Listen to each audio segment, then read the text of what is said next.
Hello again. Good to see you guys. Another week flew by somehow while I wasn't looking.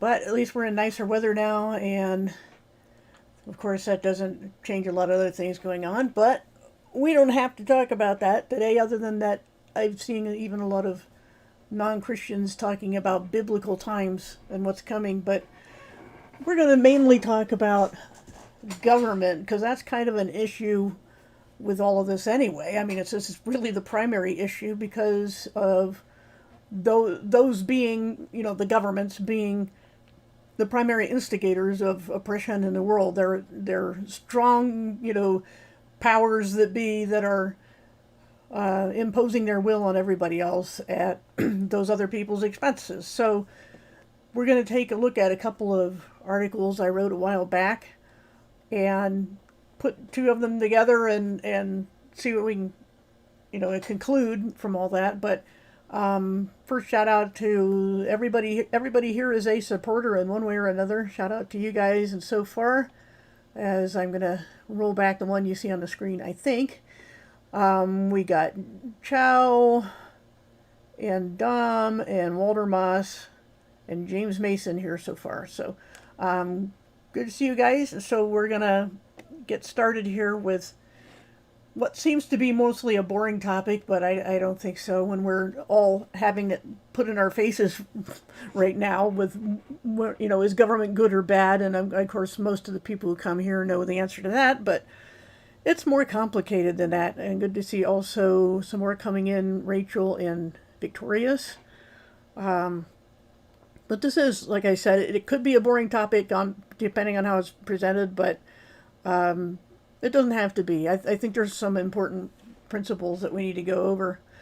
So let's get started with this article, The Powers That Be. Chow's got the links to both of these. We're going to look at two of them. The other one's going to be government, on more of what it could be and some philosophy about what maybe it should be. But this is what it is and what the Bible says about it. So, the question is, as I got the featured question here on my blog, does God really ordain every government ruler from the decent to the despotic? Does this only apply to the figurehead or to every office at every level of government? And are Christians ever allowed to defy the state? And if so, what do we do with Romans 13? So that's what we're going to look at. So, if you didn't know, and a lot of you probably do because this has been around a while, the powers that be has come to refer to a lot of things that it didn't when that phrase was made in the Bible, and that's where that phrase comes from. The powers that be comes from this passage in Romans. So people think it means, also the spiritual powers that be, but it really isn't in the context in which we find that phrase.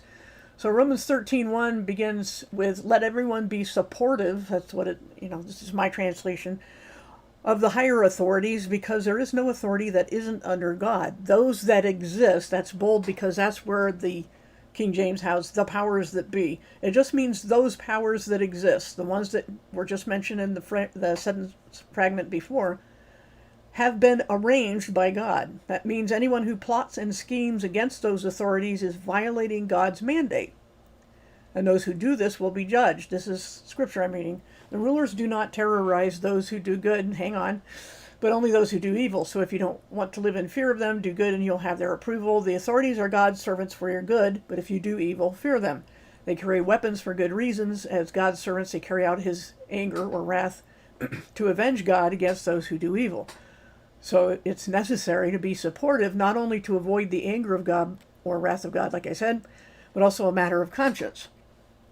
That's why you pay them taxes. They're God's relentless public servants, so give whatever is due. If taxes, pay them. If tribute, give it. If it's fear, then fear. If honor, then honor. A whole bunch of red flags fly up, but we're going to take a look at those. And first, we're going to add a couple of more. We got this one from 1 Timothy 2. It says, so I'm advocating above all that serious requests, prayers, intercessions, and thanks are done for all people, especially for kings and those in positions of influence, so that, and here's the reason you pray for them, so that we can conduct tranquil and respectable lives with utmost devotion and dignity. And then Titus 3:1, gently remind them to be good citizens, to be ready to do all kinds of good deeds. So, that's the scriptural backdrop. Now let's take a look at it. First of all, we need to establish what authorities are in view, because some believe that the Romans passage refers to church leaders. Some actually believe that. I don't know, I can see how that can be stretched, but it doesn't hold up under scrutiny. Because, first of all, you have to spiritualize that part about carrying weapons. If it meant church authorities, they're not supposed to have or need weapons. And if they say that these are the weapons of the spiritual warfare, well, everybody has those that's a Christian. So this is not fitting. It doesn't work, even as an allegory or spiritualization.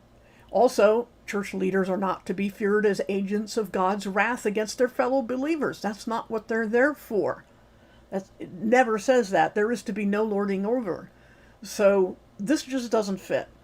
And the church is not appointed to God's wrath. It says right here in 1 Thessalonians 5:9. And church leaders do not carry authority, any more authority than any other Christian carries.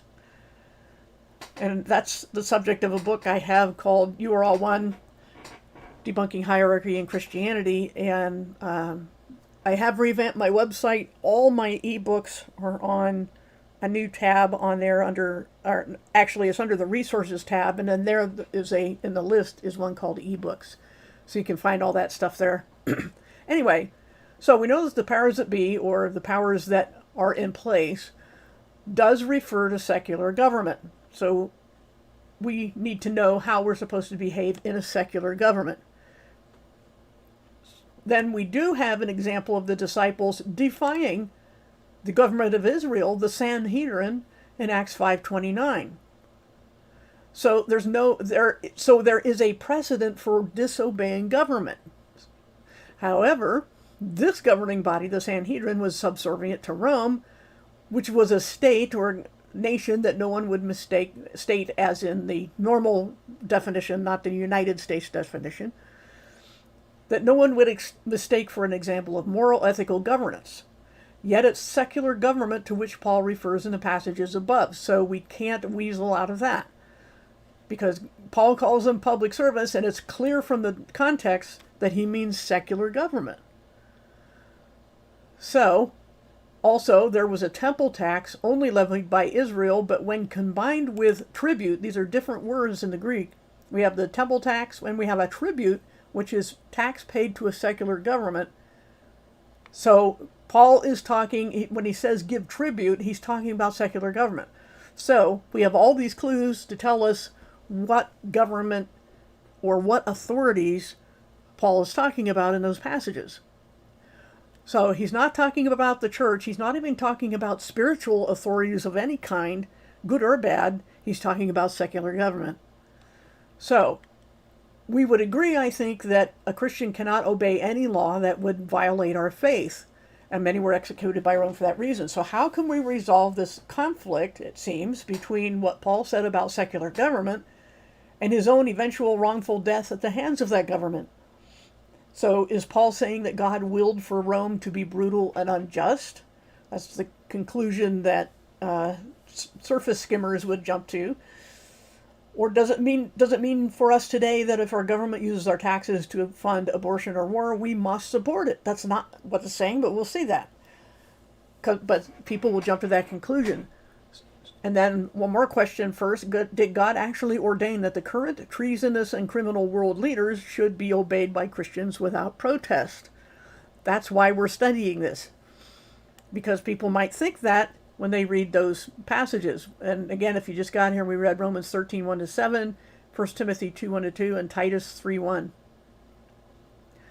So, let me get back to where I was. God does not cause sin or tempt people to sin, but he does raise up or bring down governments and kingdoms. We got that from Daniel 2:21. He deposes kings and raises up others. And sometimes to punish them, as we see here in Isaiah 10, 5, and 6, that it says, God describes the Assyrian government is a club in the hand of his wrath. Or in his hand is the club of his wrath. I read that backwards. So God has purposes for raising up and lowering kingdoms and governments. And certainly God would and could take down any wicked government as he saw fit, but God does not always do so. In fact, the prophecies of the end times require a world filled with evil governments. So, but we still have not answered the question about whether Christians can oppose or even revolt against any government. That's why, again, why we're studying this. But maybe we have, because is the key to this dilemma the difference between disrupting the peace and plotting to overthrow the government? Certainly Peter was not plotting to disband the Sanhedrin, and Paul was not a subversive against Rome. Neither one of them were trying to take down the government, whether it should have been there or not. But in both cases, the injustice of the governing body was being confronted. I think that's one of the keys here. And how they confronted it. They spoke to the powers, the saying goes, speaking truth to power. Yeah, truth to power. And that's what they did. And it could have cost them their lives. So it was a brave thing to do. And what were their alternatives? Because there's people who say that we're do-nothing Christians, that we just sit around and wait for God to do things. But my question for them would be, okay, where's your army? Because if your opponent, if the evil government has an army and a police force and National Guard and spies and cameras and all sorts of things, what are you going to do to take it down realistically? It's, as another saying goes, hope is not a strategy. You know, they want someone else to do something, but they have no clue what it is. But we need to stand up against it, and we stand up by speaking, by doing what we are able to do. Nobody says to sit around and do nothing. At the very least, we speak, and we, if necessary, like the disciples did, you can put your life on the line, but you also need to do what you can, not what you can't, and be realistic about what it is you're able to do, to discern that. So, as I said, got here in the text, they still had to suffer the consequences of this confrontation. Like I said, they could have been killed. Eventually, most of the, almost, I think all but one of the disciples were. But it was well within their rights as Christians and citizens to do so. They were obligated to stand up. It was a brave thing to do, and it would cost them to do that. And shout outs again to more people in chat. I see Pillbox and Awakened Jaguar and Mark Bailey and Eagle Plane and Anchor. I don't think I shouted you out before. Anyway, I'm trying to build a case for how Christians should behave in situations like this. So Paul spoke of the government as only being fearful to those who do evil. Yet, and here's the big one, when the government itself is doing evil, Paul does not teach or show by example that we are obligated to comply, and in fact that we're obligated to speak up in opposition. At least speak. But plotting to overthrow a government can bring you more trouble than you've anticipated, and that's what a lot of people lack, is thinking of consequences. Because at the very least, like when it says earlier about praying for the government to leave us alone, that's what we're supposed to pray for it to do. It's because the vacuum that would be left in a violent, sudden revolution would cause more problems for spreading the gospel. So we have to think about the consequences, not just to ourselves for standing up, but what our actions could do to other people that didn't ask our permission. Okay? So the ramifications, the consequences of the issue are very important. Some Christians believe that we're to be supportive of the U.S. when it engages in unjust wars, and I've got a footnote here. What do you mean unjust? Aren't they all unjust? War, as self-defense, in my opinion, is just. But war all over the world under the excuse of protecting our homeland or ideals or coming to the alleged aid of other countries is not just. And a lot of times requests for, I'm writing from the U.S. here, but whatever country you're in, having the government send your soldiers over to some other country to spill their blood for somebody else has mostly been false flags in history. So that's what I'm talking about, unjust wars, because there must be just wars, right? It's a war of self-defense is a just war. Okay? So anyway, some Christians believe that we're supposed to support our country, whatever country you're in, when it engages in unjust wars, because loyalty to the country never means questioning anything it does. This is a grave error made by the other extreme. So on one extreme, we've got people who want to just tear it down and have anarchy, and we'll get into more of that later.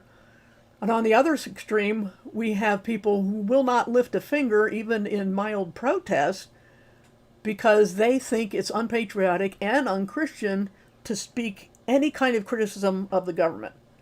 That is just stupid and unbiblical. Because this would include supporting abortion. For example, how can it be that we should turn a blind eye to the carnage and suffering of aggressive wars while rightly protesting the slaughter of unborn children?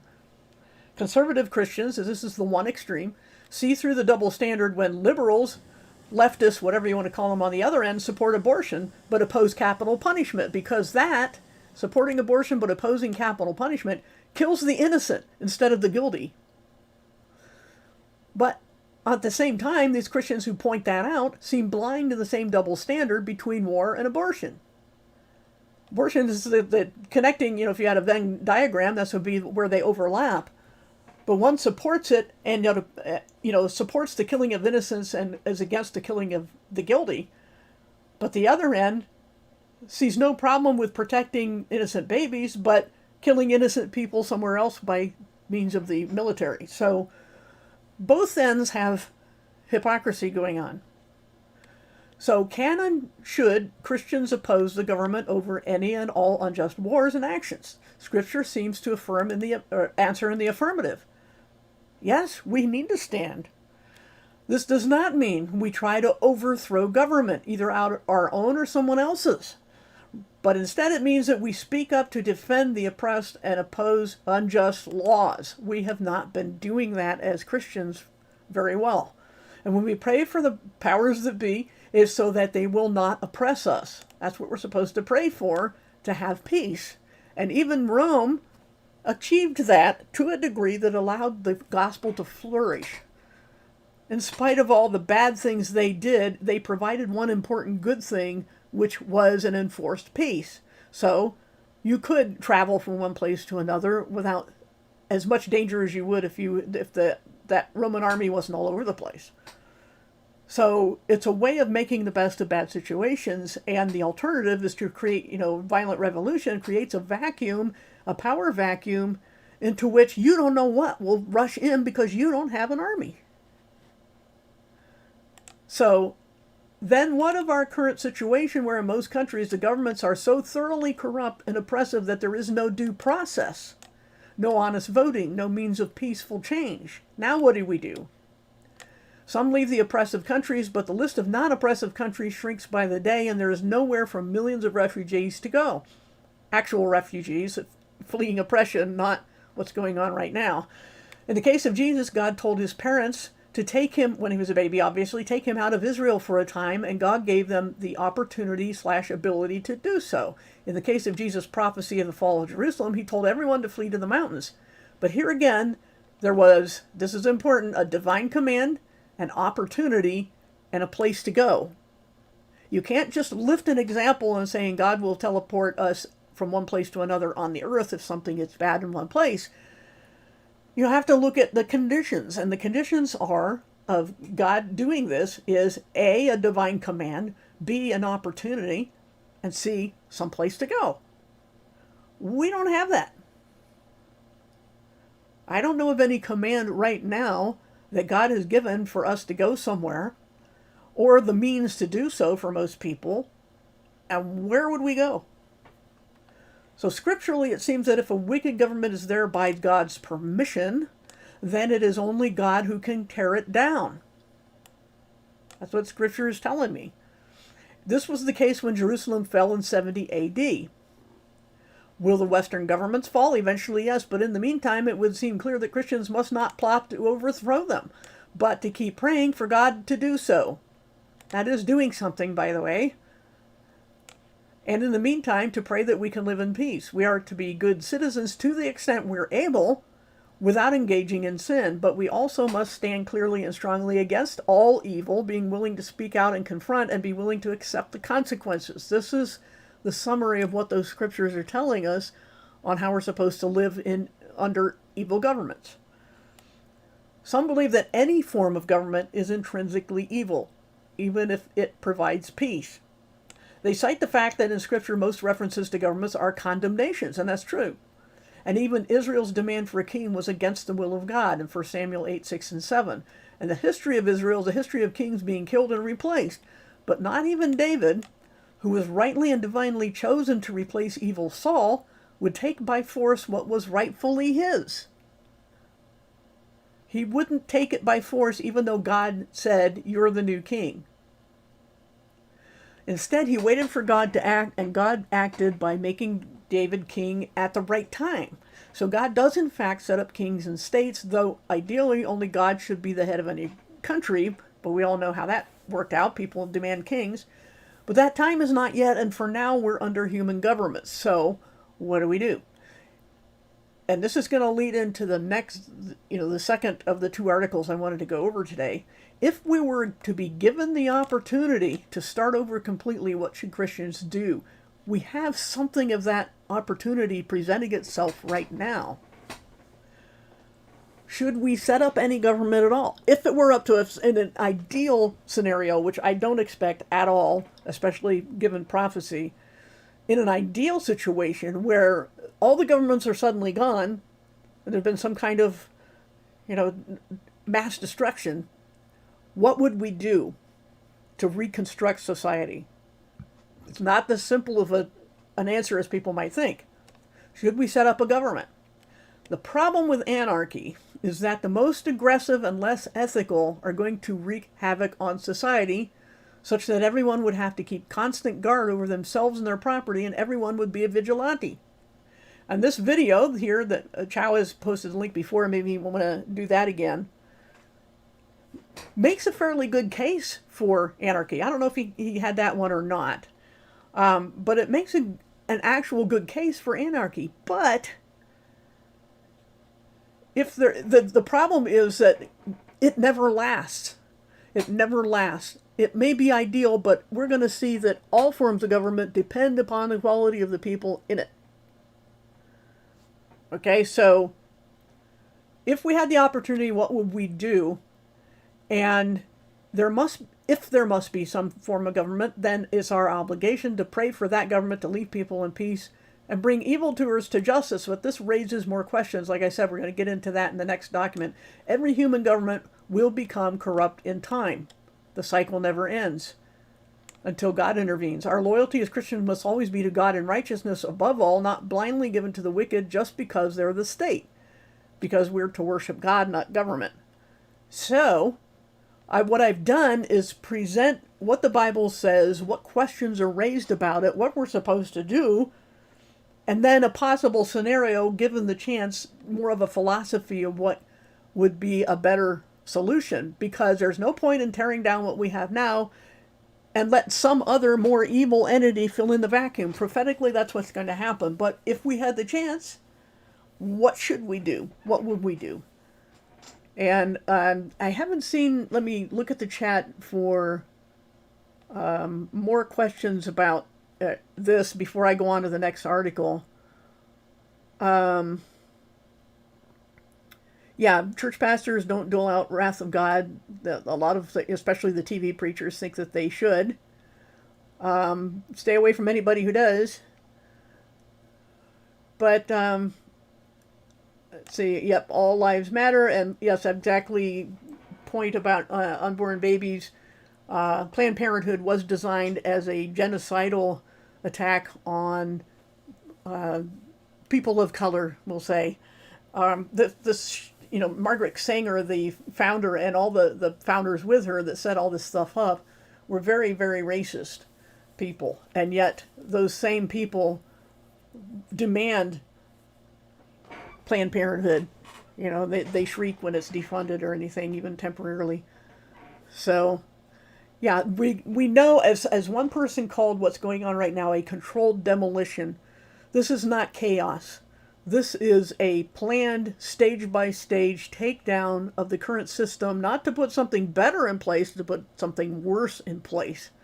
But people will embrace it because this will involve the great delusion, the great deception. But, again, sometimes we like to do the hypothetical thing, and that's what we're going to do next. So let me go to the next one, just called government. And to keep in mind the questions that we just raised, the conundrums that we just presented, that what do you do in that situation? And this is what the main link that that Chow had posted earlier, Forms of Government. It's a short video that shows why all forms of government eventually result in either tyranny, despotism, dictatorship, or oligarchy, most practically, on one hand, or a constitutional republic. Anarchy can't last by itself, because sooner or later, circling the wagons is a phrase we used to use in the U.S. of, against attack from quote-unquote Indians. They would circle the wagons and keep, the women and children inside and keep everybody inside and shoot out from between the wagons, right, as a self-defense measure. And this was kind of a illustration, I guess is the word I'm looking for what you have to do. Because if you even just have a small community, right, there's going to be people from outside of your community who want your stuff or your people or whatever it is. They want your land. You have to protect it. And if you're protecting your land, you're not taking care of your land, you're not relaxing, you're just not able to live freely in anarchy, because you have to protect yourself. So what you do is you get a bunch of people together and hire some people to do nothing but guard the perimeter. There you go, you've got a government. It's not anarchy anymore.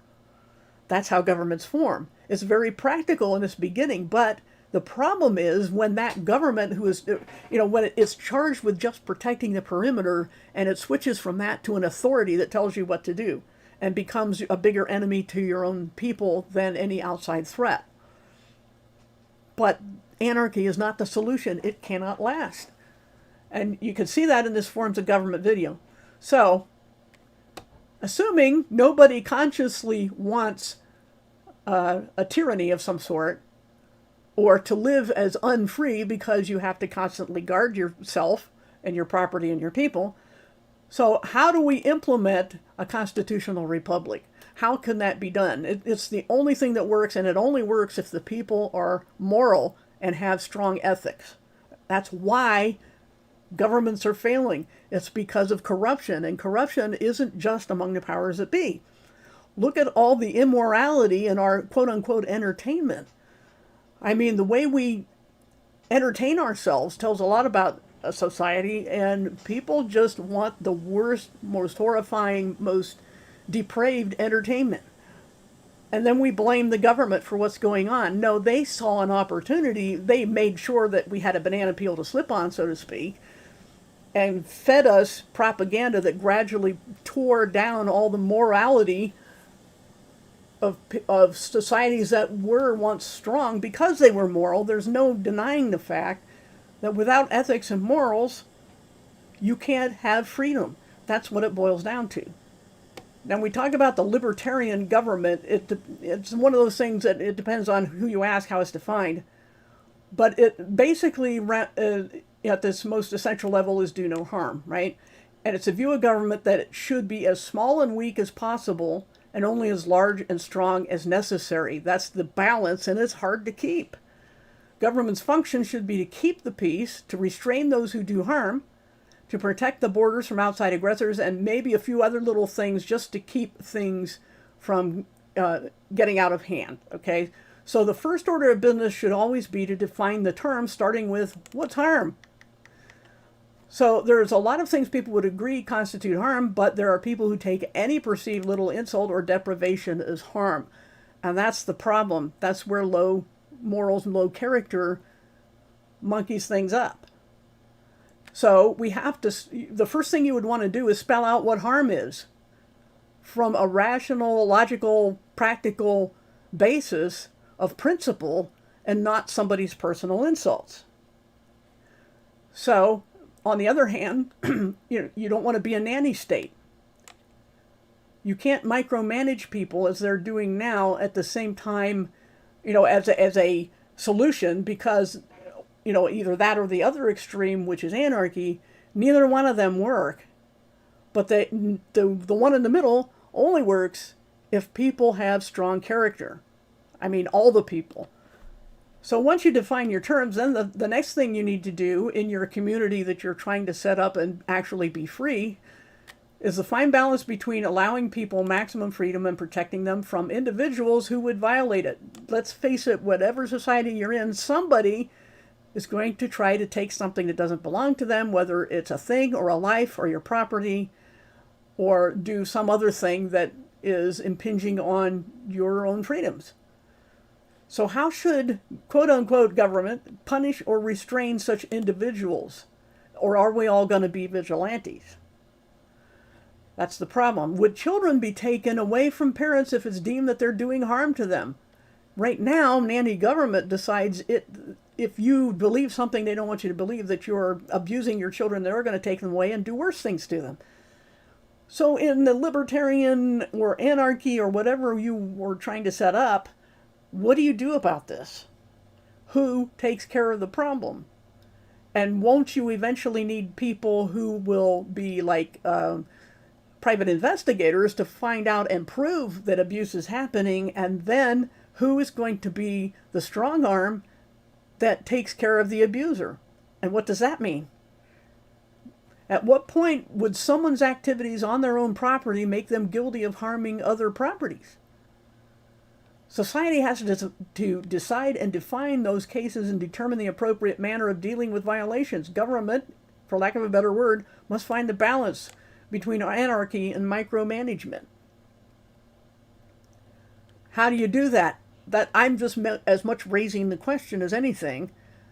I'm making some suggestions, but I'm saying people haven't thought these things through.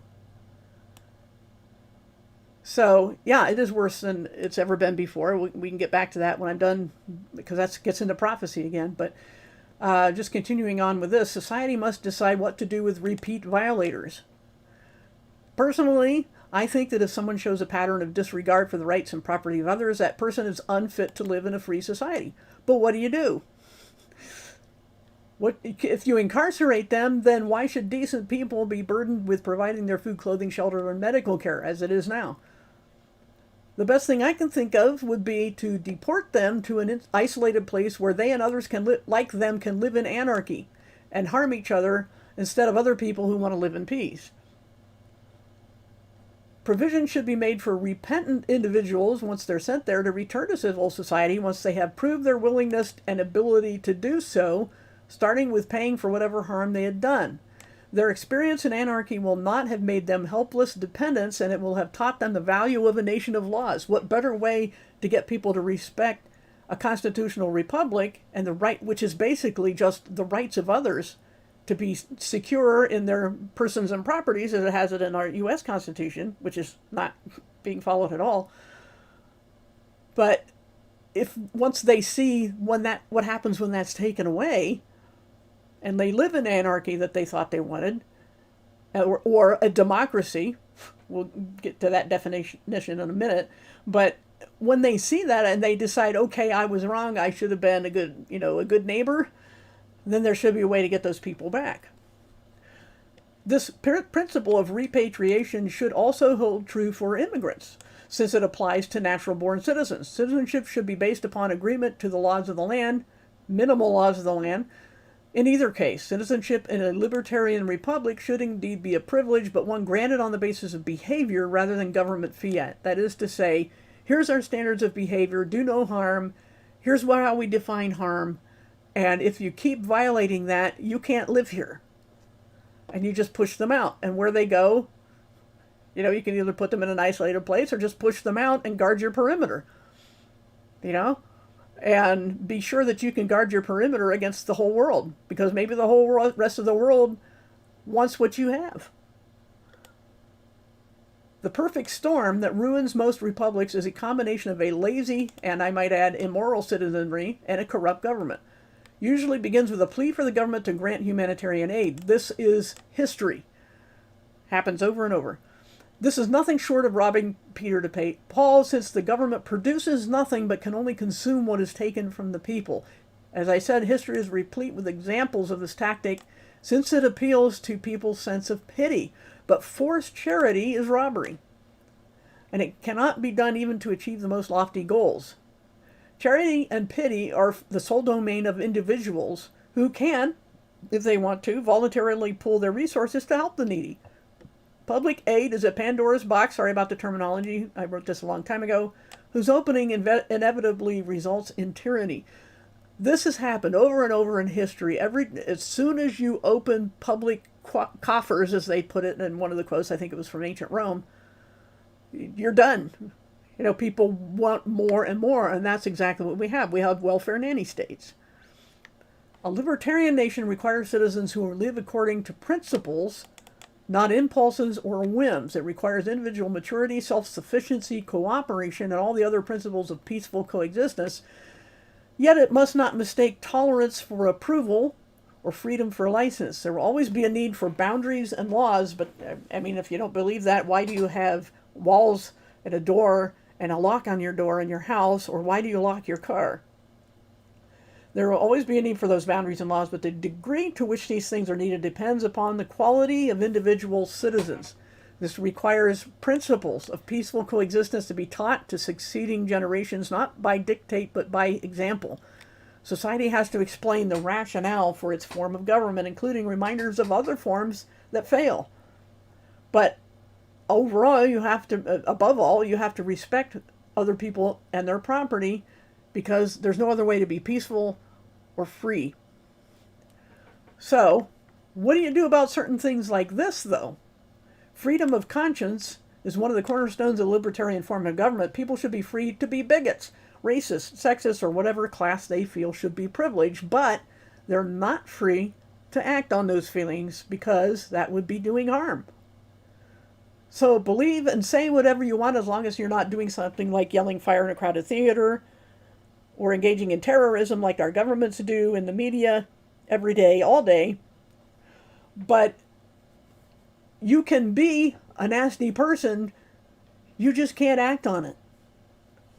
So it's freedom of thought, freedom of speech, unless you're instigating, but not freedom to harm. So, even if someone expresses their full consent to be made a slave, this is the same as saying one does not wish to live in a libertarian republic. Genetic or social privilege is not compatible with libertarian principles. So, if someone says, I happen to think slavery is a good thing, well then get out. Go to some country that does that. The importance of this cannot be overstated. Some prejudices, especially between the sexes, have been deeply ingrained in societies the world over for all recorded history. Even among professing libertarians today, there's much misogyny and patriarchy, even to the point of wishing to deny women the right to vote or be fully autonomous adult human beings. It's hypocritical for them to do that. This may well be the conviction of many men and women, but as stated before in the earlier paragraph, the practice of such convictions would be incompatible with a libertarian republic. When people are made dependent upon other people, and there's the key, dependency, because even though we think is a strong argument to argue from morality, there's an even better one that has less wiggle room to argue from what's good in a libertarian society. When people are made dependent on other people, in spite of being physically and mentally capable of independence, they weaken society as well as themselves. The master in such relationships is not guaranteed to outlive the slave, meaning the slave is left helpless and in need of a new master, which historically has resulted in state-sponsored welfare. That's where patriarchy or slavery will get you. State-sponsored welfare, because there isn't always going to be some man around to manage some grown woman, which is revolting on the face of it anyway. But even if we don't appeal to that and we work around people's prejudices, if they have agreed to live in a libertarian republic, then they know that this allowance of any kind of slavery or hierarchy is on the basis of the flesh, is going to result in state-sponsored welfare. A truly libertarian government would have no business in how to deal with the slaves, but the point is that they shouldn't exist in the first place, not because it's morally wrong, but because it weakens society. That's a much stronger argument that the bigoted people can't get out of. But, of course, there is a moral imperative. Certain issues, such as slavery, are considered immoral regardless of whether people approve or enjoy them.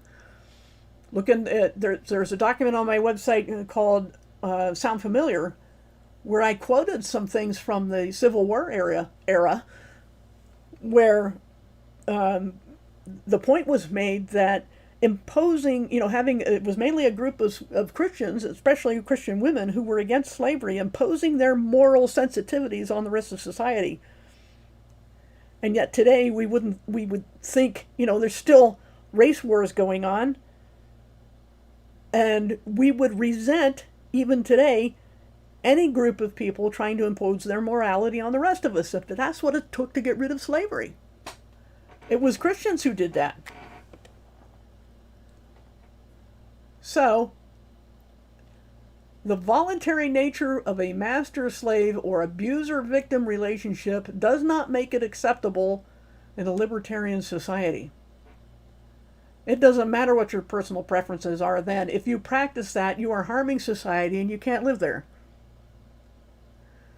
The most overarching reason for this is that since do no harm is itself a morality imposed on some unwilling citizens, then the precedent of moral imposition is established. You see what I'm saying? Let me finish the paragraph. In fact, no national laws of any form of government can be made without imposing a moral code on unwilling citizens. It's the very reason for laws in the first place. Now, laws in the Western world have gotten way out of hand, way complex, very corrupt judges, corrupt, enforcement. But that's not the inherent problem of law. It's the people who twist it and add to it, or subtract from it, but they rarely do that. But you see what I'm saying? Even in the best of situations, and people who advocate anarchy will say that they should, if somebody did something they didn't like or believed something they didn't like, they would go out and kill them or something. Or some kind of violence against people just for having an idea they don't like. They are, even in an anarchy situation, trying to impose their morality, their sensibilities on somebody else. So there's no escaping it, though. Somebody's will is going to be imposed on somebody else's will. That's what I'm saying. The specific reason is that humanity has always recognized certain things as immoral regardless of society, even though there's always individual exceptions who think they should be able to do that stuff, like murder, theft, and false testimony, and kidnapping, and slavery. While we condemn it in the West, it's still practiced in many societies even today, yet the societies that condemn it feel they have the right to change the slavery societies. So you see, there's always somebody's will is going to be imposed, which is why I said what I said in the description about it's not a question of whether morality is going to be imposed on people who don't like it, but whose morality, whose standards. Then the question is, why is public slavery forbidden but private slavery permissible?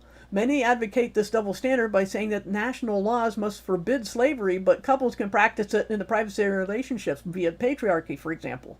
But such a double standard cannot be contained.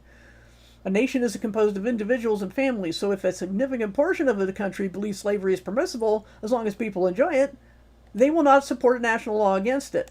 This is why no form of government, decent government, ever lasts, because of this creeping immorality that they decide at a certain tipping point they don't want to live under those laws anymore that say do no harm. They don't care if it weakens society. They don't care if they're on a slippery slope to public welfare. They want what they want right now.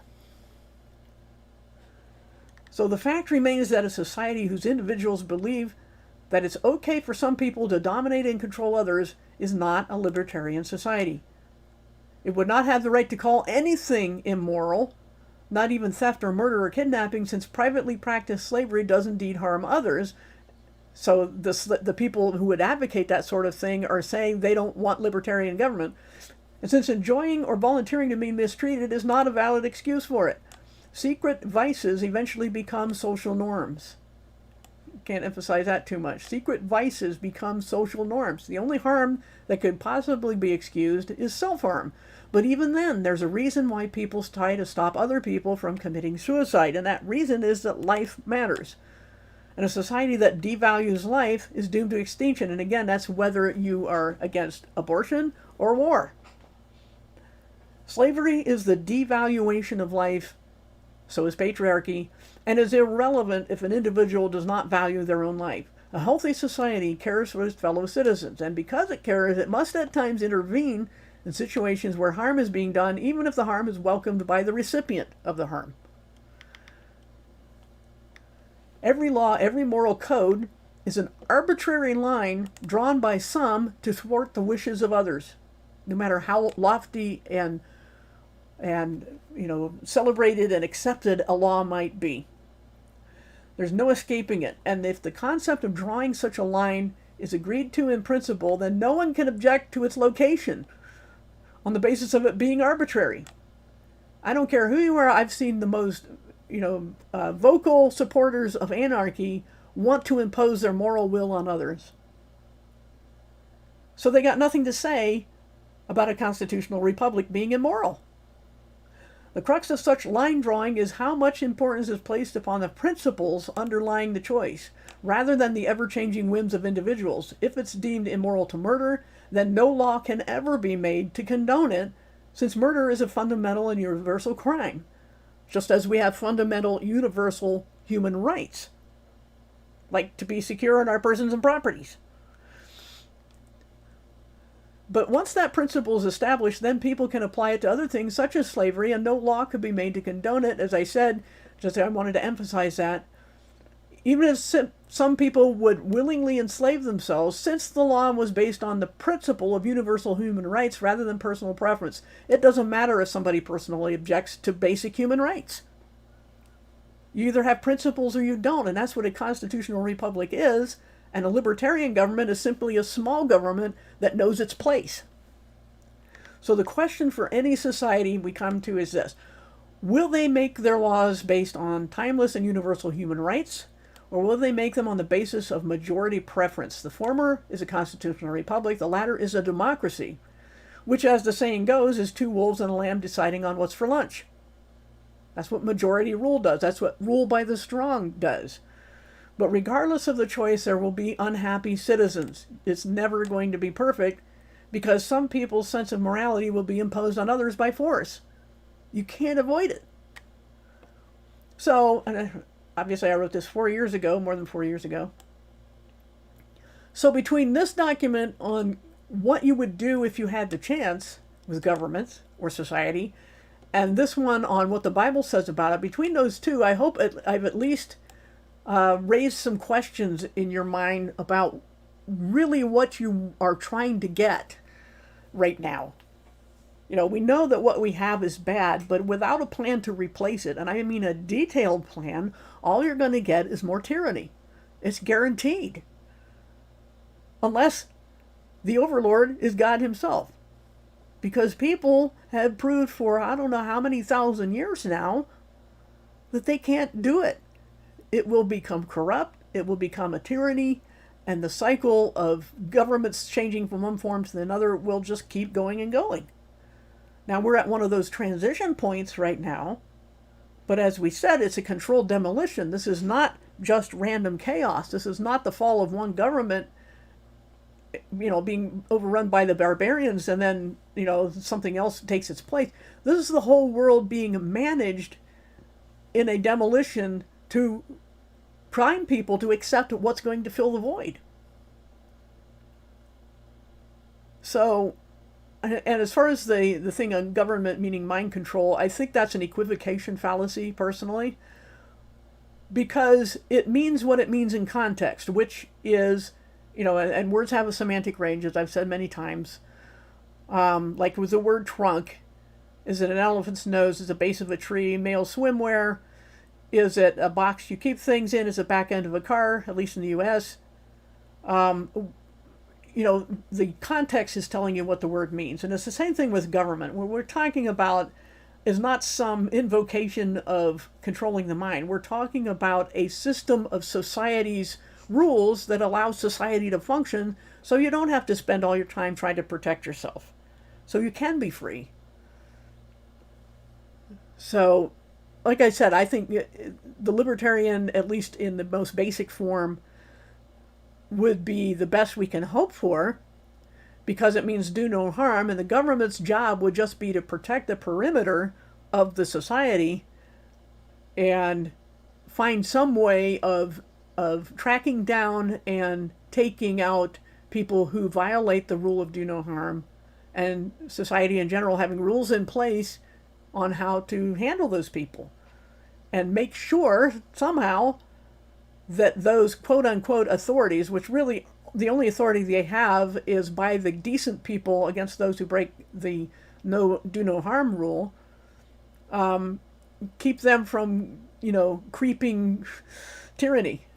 But it's hard, especially if it creeps really slow. And no, government won't vote itself out of power. Congress votes itself raises and exempts itself from its rules, which is against the Constitution, but like I said, they don't care. And we the people don't raise a fuss, so we haven't stormed the castle with torches and pitchforks, so they take that as tacit approval.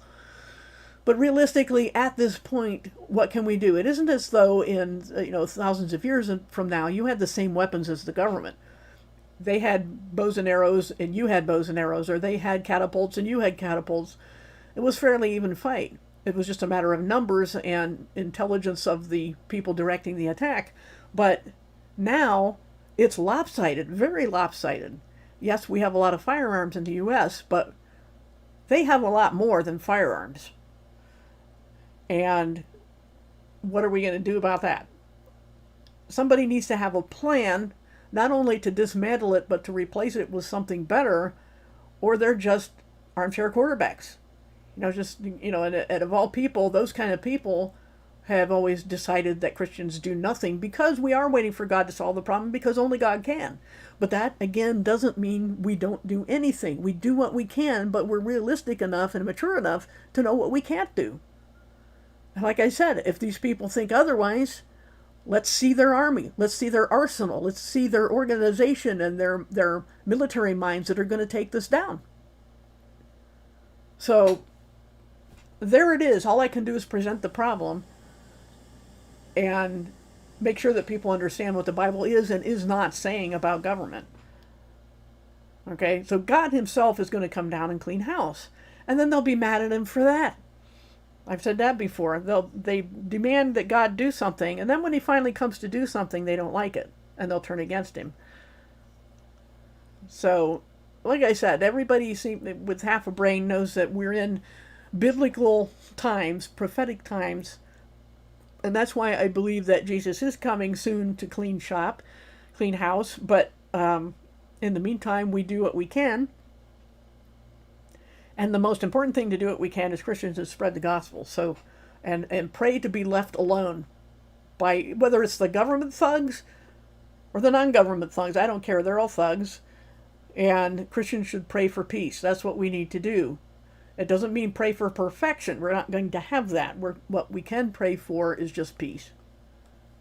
So, yeah, there is much more going on here than just bad actors, quote unquote. There's a sinister multi-thousand-year opposition to God going on in the spiritual realm, and that's why you will hear even atheistic people with half a brain paying attention to what's going on saying, get your soul in order, decide where you stand before any of this really gets bad.